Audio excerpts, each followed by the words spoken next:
India லெவலில் பெரிய மார்க்கம். அது நீங்கள் வெப்சைட்டு நோட் பண்ணிட்டு இருக்கோங்க. தனுவசல் ஃபஸ்ட்டு அதில் நாங்கள் பண்ண ஆக்டிவிட்டீஸ் எல்லாமே நீங்கள் ஃபோட்டோஸ்லாம் இருக்கு. அதெல்லாம் ஒரு பார்ட்டு தான் எடுத்து வச்சுருக்கோம். எல்லாமே அதில் இருக்குது. நாங்கள் பண்ண ஆக்டிவிட்டீஸ்லாம் ஃபஸ்ட்டு இந்த கொரோனா பீரியடில் வந்து 2000 பேருக்கு மெடிக்கல் கிட் கொடுத்தோம். இது அது நோட் பண்ணிக்கோங்க.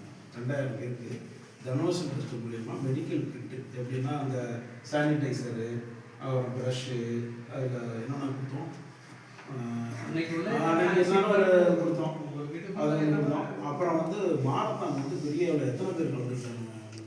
ஃபஸ்ட்டு மாதம் வந்து 10,000 பேர் கலந்துட்டாங்க. பெரிய லெவலில் தஞ்சாவூரே அந்த மெடிக்கல் காலேஜ் ரோடே வந்து தம்பாகிற அளவுக்கு அவ்வளோ ப்ரைஸ் எல்லாம் வந்து ப்ரைஸ் மணியெல்லாம் எங்களை மாதிரி யாருமே கொடுத்ததில்லை. ஃபஸ்ட் ப்ரைஸ் 1,50,000 ரூபா, 2வது ப்ரைஸ் 1 அப்புறம் 75, 15 அப்படி மாஸ்